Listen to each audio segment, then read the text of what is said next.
since nobody's addressed the elephant in the room. Oh my God. I think we've slain a lot of elephants this afternoon. The big elephant being the discrepancy between your message and the message that's coming from the Trump administration at the level no less than the president's and the Secretary of State, who said the two countries, meaning India and Pakistan, will meet in a third place to talk about all their issues. So that's one question. Are you meeting anybody in the executive branch? Number two, what's your read on why the American establishment can't get this message about the vipers and that China's front is Pakistan, etc.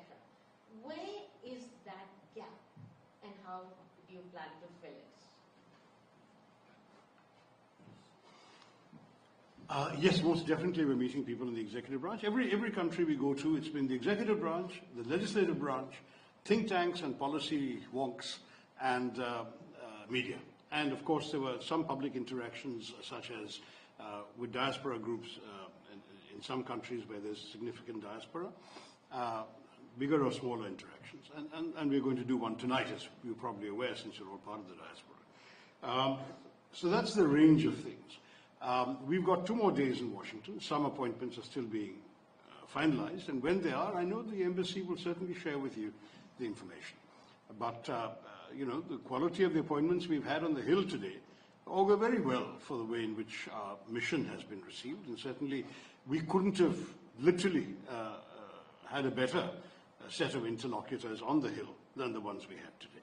Imagine not just the India caucus, but also the chair of the Foreign Affairs Committee, the chair of the South Asia Subcommittee, the chair of the East Asia Subcommittee, co-chairs in all cases, then the Senate chair, ranking member, and others of the Foreign Affairs Committee, and the Senate Intelligence Committee, Senator Warner. So you really had the kind of conversations that we would have wished we could have had when we left Delhi.